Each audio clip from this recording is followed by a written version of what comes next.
300 years ago, the galaxy committed its greatest act of cowardice. The Galactic Coalition, a union of 47 species that had maintained peace for millennia, made a decision that would echo through history. They had discovered a small blue planet on the edge of an unremarkable spiral arm, a world of extremes, a world of fire and ice, of hurricanes and earthquakes, of predators lurking in every shadow and poison hiding in half the plants. By all logic, such a world should have produced nothing but primitive beasts struggling to survive. Instead, it produced humanity. The Coalition watched as these strange, soft creatures spread across their death world like wildfire. They watched them tame the untamable, survive the unsurvivable, adapt to conditions that would have wiped out any other species. And when humans reached for the stars, when they began building colonies and exploring the void, with a hunger that bordered on obsession, the Coalition felt something they had never felt before: fear. So they made a choice. In a single coordinated strike, the Coalition fleet descended upon Earth and its colonies, 8 billion souls on the homeworld alone, countless more scattered across stations and settlements, men, women, children, scientists, artists, soldiers, all of them erased in fire and silence. The Coalition called it a necessary purge, a preventive measure, the elimination of a threat before it could mature. They called it peace. For 3 centuries, the galaxy moved on. Humanity became a footnote in history books, a cautionary tale whispered in academic halls. The species that burned too bright and paid the price. No one mourned them. No one remembered them. No one knew that deep in a forgotten corner of space, on a station that should have been destroyed, a single cryogenic pod still hummed with life. Queen Nylara Thornvex of the Valdran Empire had always believed her people were unique. The Valdran had evolved on a world nearly as harsh as Earth, a planet of crushing gravity and toxic storms and creatures that could tear through metal like paper. They were deathworlders, forged in suffering, tempered by survival. For her entire reign, Nylara had taken pride in this distinction.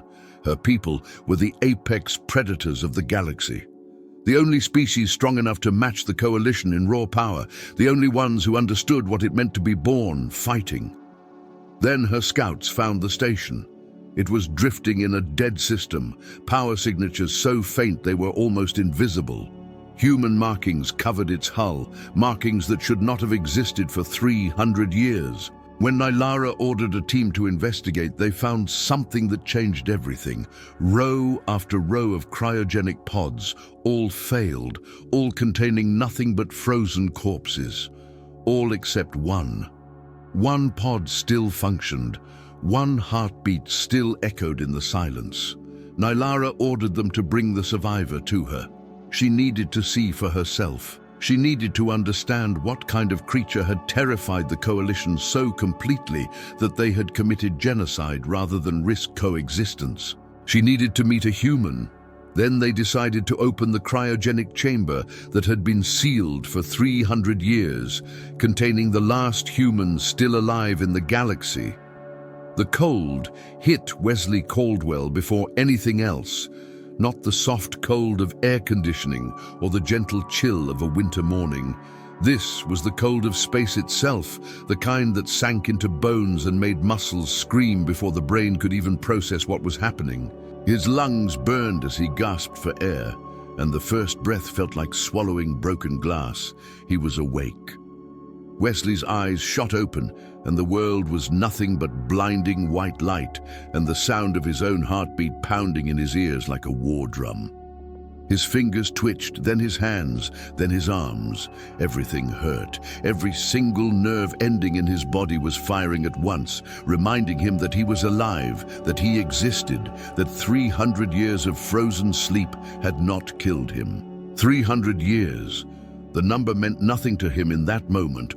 All that mattered was the burning in his chest, the heaviness of his limbs, and the desperate need to move, to fight, to survive. His training kicked in before his memories did. He rolled off the cryopod platform and hit the floor hard, the impact sending shock waves of pain through his shoulders and hips. The floor was cold too. Everything was cold. Wesley forced himself to his knees, then to his feet. His legs trembled like a newborn animal's, but they held. They held because he refused to let them fail. He blinked rapidly, trying to clear the fog from his vision, and slowly the world came into focus. He was not on the station anymore. The room around him was wrong. The walls were too smooth, curved in ways human architecture never curved. The light came from no visible source, just a soft purple glow that seemed to emanate from the walls themselves. And the air smelled different. Not the recycled staleness of a human station, but something else, something organic, something alive. Wesley's hand went to his hip, where his sidearm should have been. It was not there. Of course it was not there. He was wearing nothing but the thin undersuit of his cryogenic pod, the fabric clinging to his skin with the remnants of the preservation gel. Footsteps, heavy, multiple, coming closer. Wesley turned toward the sound, and the door slid open with a hiss. What stepped through made his breath catch in his throat. They were tall, their skin a deep shade of gray-green, and their heads crowned with ridges of bone. Their eyes were black, completely black. No whites, no iris, just pools of darkness. 4 of them, armed. The way they held their weapons, the way they moved. These were soldiers. One of them spoke. The words were meaningless, a string of sounds that his brain could not pass, but the tone was clear enough. It was a command. Wesley did not move. He stood there, barefoot on the cold floor, wearing nothing but a thin suit, facing 4 armed aliens who could probably kill him before he took a single step. And he smiled. It was not a happy smile. It was the smile of a man who had woken up in hell and decided he might as well enjoy the view. The lead soldier spoke again, louder this time, and gestured with his weapon. Wesley understood. They wanted him to move, to follow, to comply. He had no weapon. He had no armor. He had no allies. He had nothing but his body and his mind, and 300 years of rage that he had not even begun to process. Wesley raised his hands slowly, showing his palms, the universal gesture of surrender. The soldiers relaxed slightly, and that was their first mistake. They thought he was giving up. They did not understand that Wesley Caldwell had never surrendered a single day in his life. He was simply gathering information. They led him through corridors that twisted and curved in ways that made his head spin. The architecture was organic, almost intestinal. Other aliens passed them, different species, different shapes. They all stopped to stare at Wesley like he was a ghost. Maybe he was. The procession ended at a massive door of solid obsidian. It slid open silently, and Wesley was pushed into a throne room. The ceiling soared high above, lost in shadows. Banners lined the walls. And at the far end, on a raised platform, sat a throne carved from black crystal. On that throne sat a queen. She was smaller than he expected, maybe 1.70 meters, not much taller than some human women. Her skin was a deep violet, almost purple-black in the dim light. Her hair was silver, long and straight, falling past her waist like a waterfall of mercury. And her eyes. Her eyes were gold, with vertical pupils like a cat's, like a predator's. She was watching him the way a scientist watches a specimen, curious, analytical, completely devoid of fear. Wesley was marched to the center of the room and forced to his knees. He did not resist, not yet. The queen rose from her throne and descended the steps with practiced grace. She stopped a few meters away, studying him like a puzzle she intended to solve. When she spoke, her voice was surprisingly soft, and to his shock, she spoke in English. "So this is a human," the queen said, her golden eyes never leaving his face. "I expected something more impressive." Wesley met her gaze and held it. "I expected something taller," he replied, his voice hoarse from 3 centuries of disuse, but still steady. The soldiers around him tensed. The Queen's eyes widened slightly, then narrowed. For a long moment, no one moved, no one breathed, and then the Queen laughed. It was a short sound, more surprise than amusement, but it was enough to make the soldiers exchange confused glances.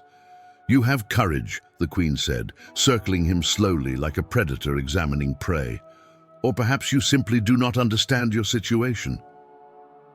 "I understand perfectly," Wesley replied, tracking her movement with his eyes. "I am alone. I am unarmed. I am surrounded by beings who could kill me in a heartbeat. And I am the last of my kind." He paused, letting the words settle. "But I am still here, and you brought me to your throne room instead of an execution chamber. That tells me you want something." The Queen stopped her circling and stood before him. Up close, he could see the fine details of her face, the angular cheekbones, the thin lips, the faint lines around her eyes that suggested age and experience. She was beautiful in an alien way, but it was the beauty of a blade, elegant and deadly. "My name is Nylara Thornvex," the Queen said. "I rule the Valdran Empire. We are what the galaxy calls Deathworlders. We evolved on a planet that would kill most species in hours. Extreme gravity, toxic atmosphere, predators that make your nightmares look like children's tales. We are the strongest beings in the known universe." She paused, her golden eyes boring into his. "Or so I believed, until my explorers found you." Wesley said nothing. He simply waited. Nylara continued, her voice taking on an edge of something that might have been frustration. 300 years ago, the Galactic Coalition exterminated your species. They burned your planet. They hunted down every colony, every station, every ship. They killed billions of your kind without hesitation or mercy. And do you know why? "Because we were dangerous," Wesley said. It was not a question. "Because they were terrified," Nylara corrected. "The Coalition is made up of dozens of species, most of them soft and weak, evolved on gentle worlds with kind climates and no predators. They built their civilization on cooperation and peace, and then they found Earth." She leaned closer, close enough that Wesley could feel the heat radiating from her skin. A world of fire and ice, of earthquakes and hurricanes, of predators in every ecosystem and poison in half the plants. A world that should have produced nothing but primitive beasts. Instead, it produced you, beings who not only survived that hell but thrived in it. Beings who spread across the stars in the blink of an eye. Beings who refused to stop, refused to surrender, refused to die, even when all logic said they should. Wesley felt something stir in his chest, something that had been frozen for 300 years. Pride, rage, the memory of what had been lost. "The Coalition did not destroy humanity because you were weak," Nylara said, straightening up. "They destroyed you because you were the only species in the galaxy that they believed could one day challenge them. The only species that made them feel what they had never felt before. Fear." The word hung in the air like a death sentence. Wesley rose to his feet. The soldiers moved to stop him, but Nylara raised a hand, and they froze. He stood face to face with the Queen, looking down at her from his greater height, and for the first time since waking up, he felt like himself. "Why are you telling me this?" Wesley asked. Nylara's golden eyes glittered in the dim light. "Because I need to understand," she said. "My entire life, I have believed that my people are the apex predators of this galaxy. We are feared, we are respected, we are never challenged. And yet when I look at the historical records, when I see what the Coalition did to your kind, I see something that does not make sense. Why would they fear you more than they fear us? You are smaller, you are weaker. You do not have claws or fangs or natural armor.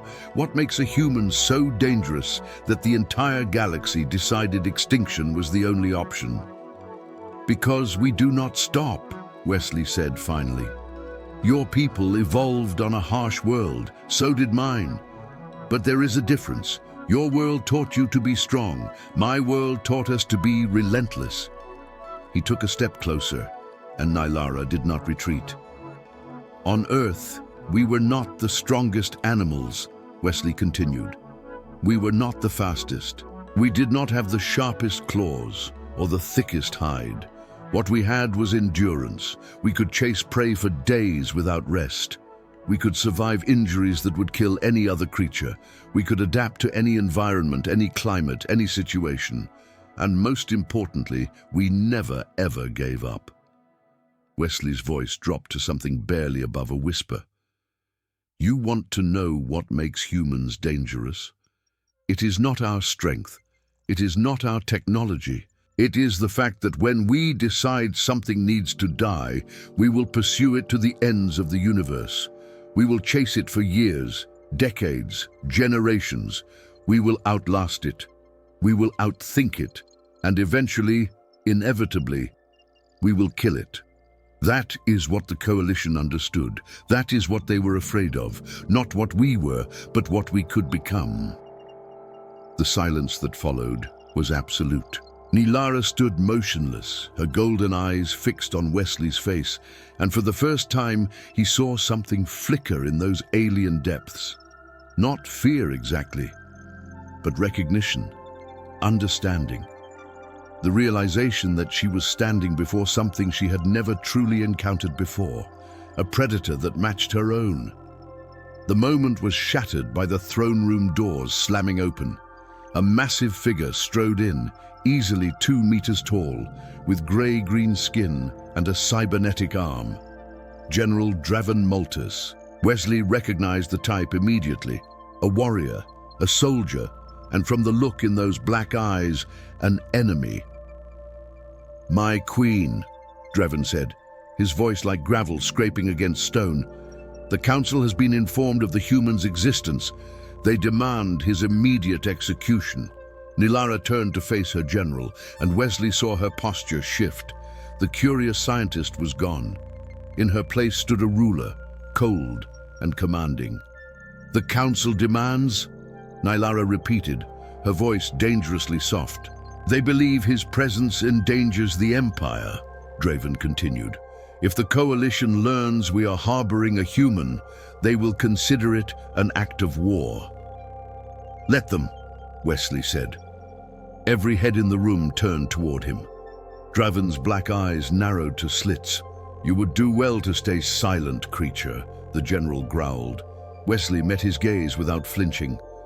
300 years ago, your coalition killed everyone I ever knew. My family, my friends, my entire species. 8 billion people on Earth alone, countless more on the colonies. He took a step toward Draven, and the general's hand went to his weapon. If they want to finish the job, let them come. I have been asleep for 3 centuries.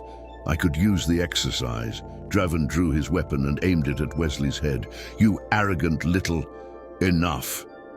Nylara's voice cut through the tension. Lower your weapon, General. My queen, this creature is a threat to everything we have built. I said lower your weapon. The command brooked no argument. Slowly, reluctantly, Draven holstered his gun. But his eyes never left Wesley, and the promise of violence in them was clear. Nylara turned back to Wesley. You truly do not fear death, do you? I died 300 years ago, Wesley replied.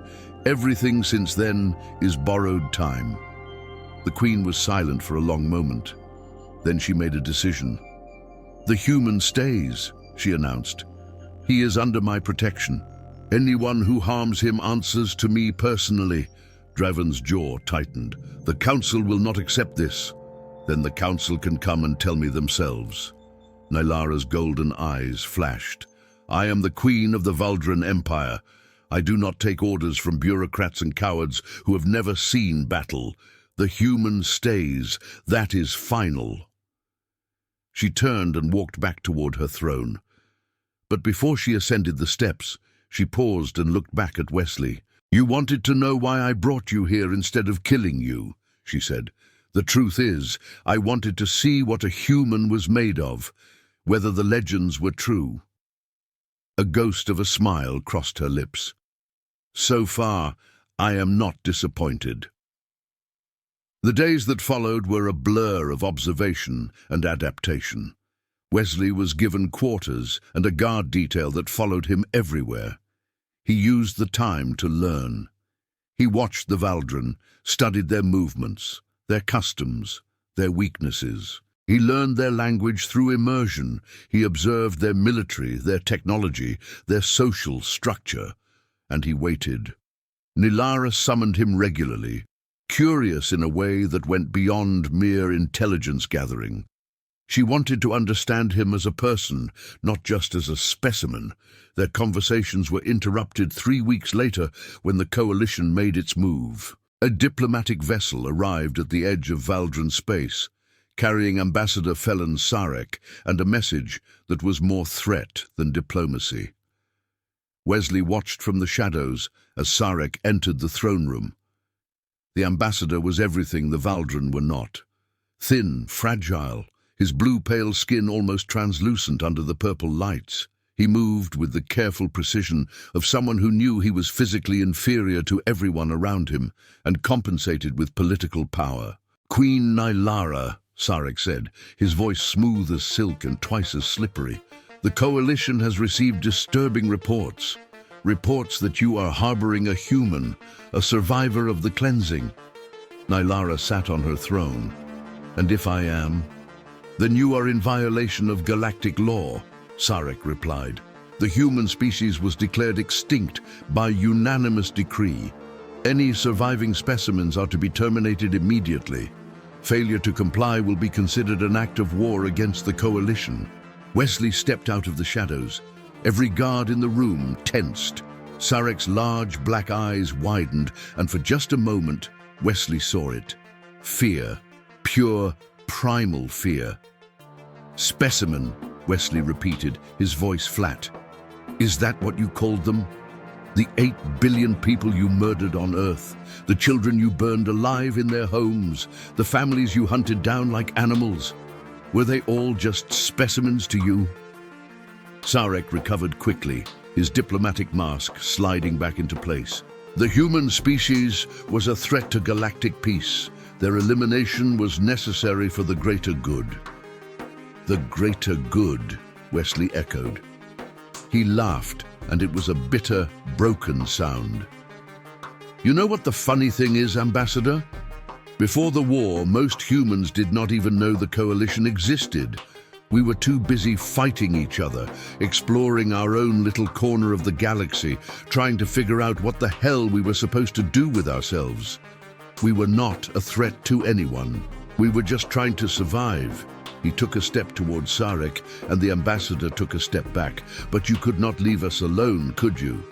You saw what we were, what we could become, and it terrified you.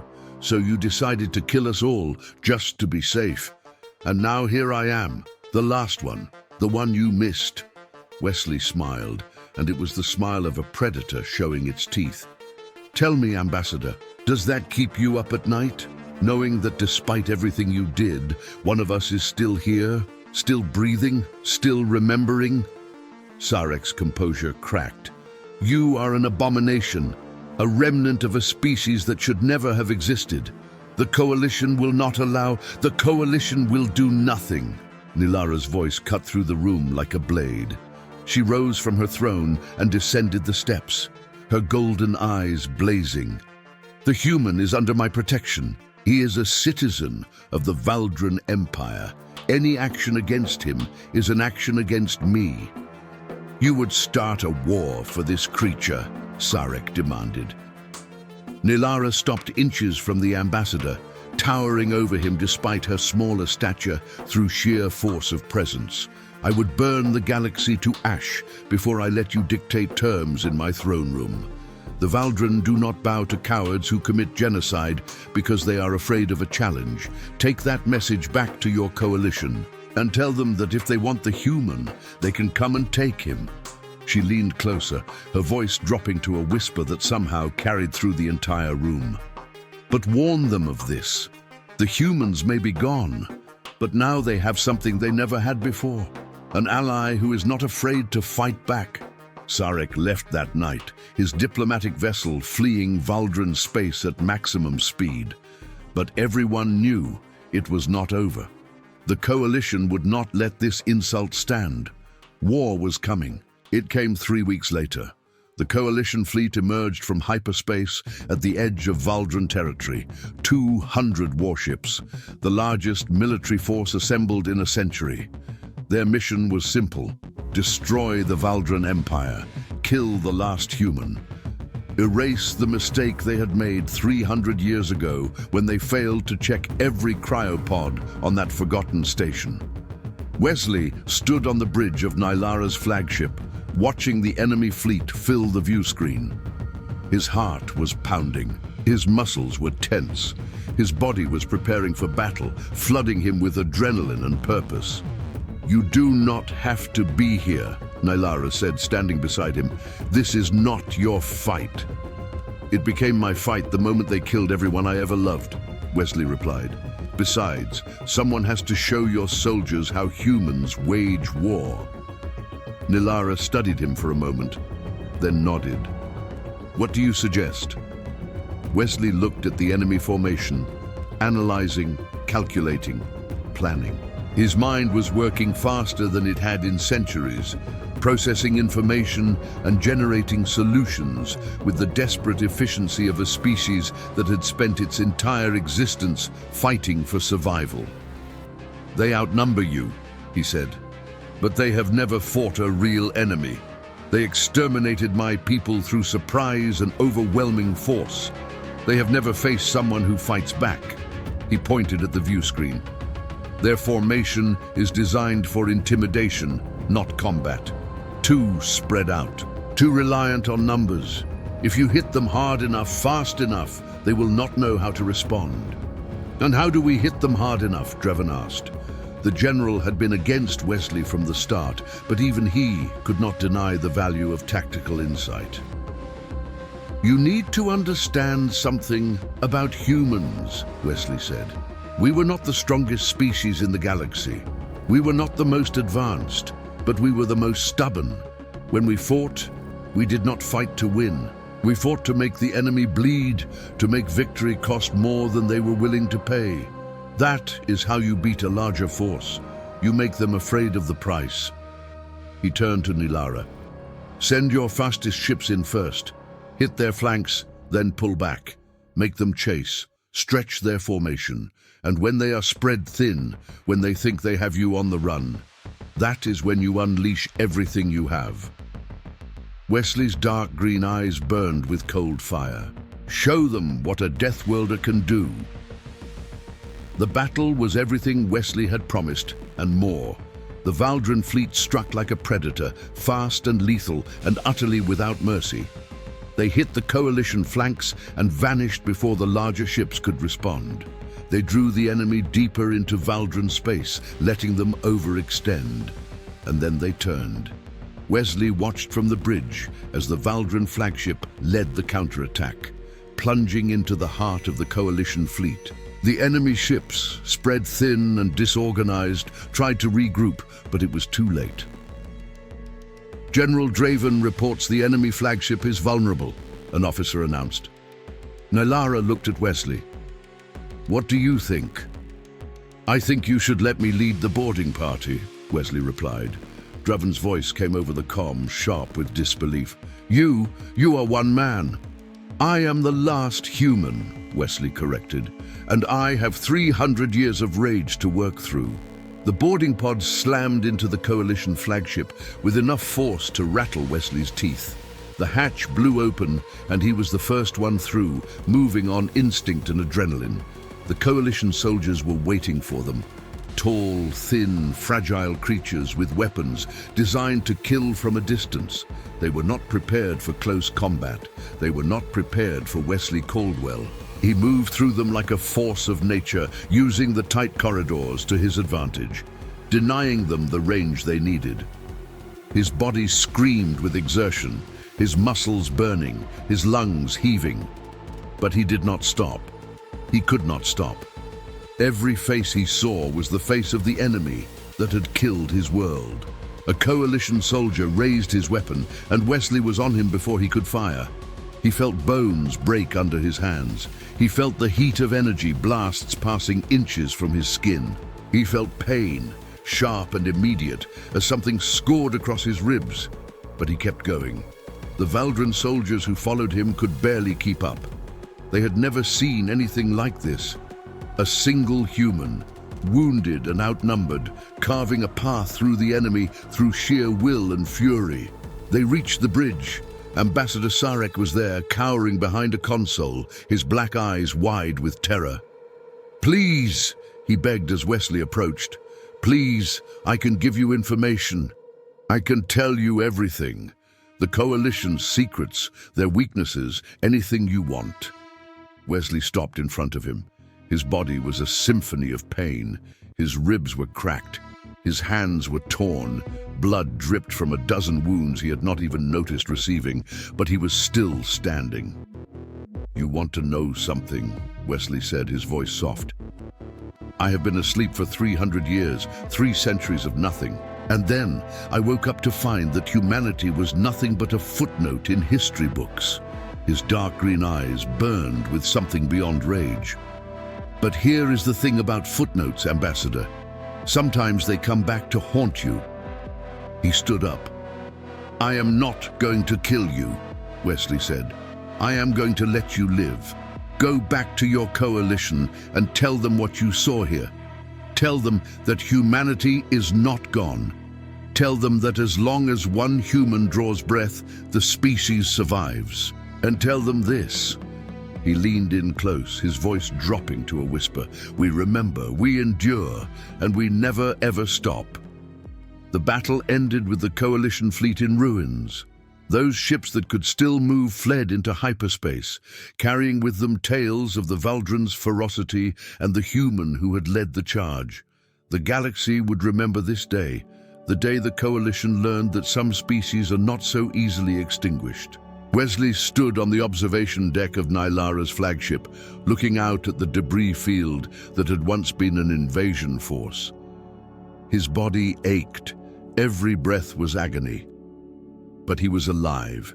Against all odds, against all logic, he was alive. Nylara found him there an hour later. She stood beside him in silence, looking out at the stars. "You fight like nothing I've ever seen," she said finally. "My soldiers are calling you a demon." "I am just a man," Wesley replied. "A man who has lost everything and has nothing left to fear. That is what makes you dangerous."